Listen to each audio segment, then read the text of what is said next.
Hello guys, সবাই কেমন আছেন? দুদিন থেকে কোনো পোস্ট করতে পারতেছি না, একটু ব্যস্ততার কারণে। আজকে তাই নিয়ে চলে এসেছি কাঁচা মরিচের, যে পাকা মরিচটা আছে লাল, সেটার টক ঝাল আচার। দেখতেই পাচ্ছেন আমি মরিচগুলোতে সামান্য হলুদ লবণ মেখে একটু ঘন্টাখানিকের জন্য রোদে দিচ্ছি। একটু রোদে এগুলো ঘন্টাখানিক শুকায় নেব। ততক্ষণে আমি আমার আচারের যে বিভিন্ন মশলাগুলো আছে সেগুলো আমি রেডি করে নিচ্ছি। এখানে আমি ধনিয়া, জিরা, পাঁচফোড়ন, তেজপাতা, শুকনো মরিচ দিয়ে ভেজে নিয়েছি। এগুলোকে সুন্দর করে বেটে নেব। অন্যদিকে এতে টকের জন্য আমি তেঁতুলের ক্যাপ তৈরি করে নিচ্ছি। তেঁতুলের চারটা দেখাই পাচ্ছেন, আমি আগেই জলের মধ্যে একটু ভিজিয়ে রেখেছিলাম। এগুলোকে সুন্দর করে বীজ থেকে সরিয়ে সুন্দর করে এটির একটি চাটনিটাও বের করে নেব।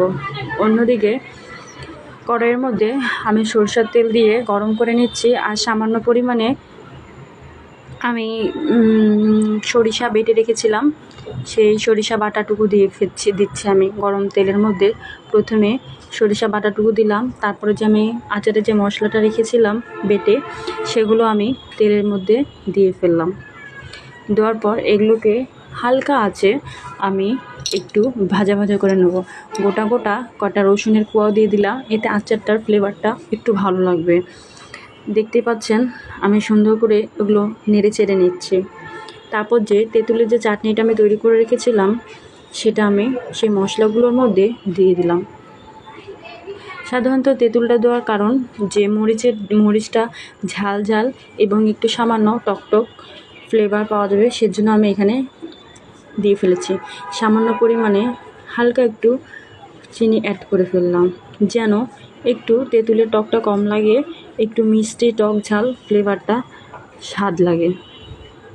তারপর মশলাগুলোকে আমি সুন্দর করে ভেজে নিচ্ছি। একদম লো আঁচে ভাজতে হবে, যেন নিচে মশলাগুলো না লেগে যায়। সেজন্য ঘন ঘনই আমাকে এগুলো একটু নাড়তে লাগবে।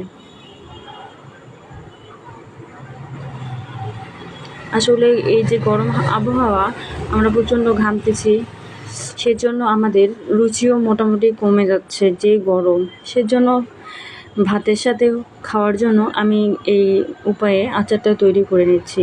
তারপর রোদে দেওয়া মরিচগুলো আমি নিয়ে এসেছি। দেখতেই পাচ্ছেন হালকা একটু রোদ পেয়ে মরিচের যে জলটা ছিল ওটা মোটামুটি একটু টেনে ফেলেছে। তারপর আমি সেই মশলার মধ্যে আমি মরিচগুলো ঢেলে দেবো।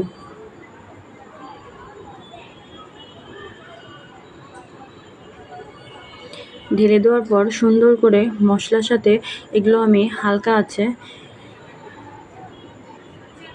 মিশিয়ে নেব, যেন মরিচগুলোর মধ্যে যে একটু টকটক ফ্লেভারটা আছে সেটা যেন ঢুকে। সেজন্য এগুলো আমাকে হালকা আছে একদম এগুলোকে তৈরি করতে হবে, আর বেশি বেশি করে নাড়তে লাগবে। কারণ নিচে পোড়া লেগে গেলে তখন আচারের যে টেস্টটা আছে, যে টক ফ্লেভারটা কিংবা যে ঝাল ফ্লেভারটা, তখন এটা নষ্ট হয়ে যাবে, তখন এক ধরনের পুরো গন্ধ করবে। সেজন্য আমি কন্টিনিউ কিন্তু এগুলো নাড়াচাড়া করতেছি। সুন্দর করে মশলাগুলো নেড়ে চেড়ে মরিচের সাথে লেগিয়ে দিচ্ছি। এরকম করে আমি হালকা আছে এগুলোকে করতে থাকবো রান্না। দেখতেই পাচ্ছেন আস্তে আস্তে মরিচের যে কালারটা আছে সেটা চেঞ্জ হয়ে যাচ্ছে। এই যে তেলের মধ্যে মশলাটা দিয়ে যখন আমি এটাকে ভাজা ভাজা করতেছি, আস্তে আস্তে মরিচটাও কিন্তু নরম হয়ে যাবে, আর মরিচের ভিতরে আচারের যে মশলাটা আছে সেটা একটু ঢুকবে, প্লাস যে একটু টকটক ফ্লেভারটা, মরিচটা একটু টক লাগবে। ফাইনালি দেখতে পাচ্ছেন লুক আচারের, আমার আচার রেডি। এটি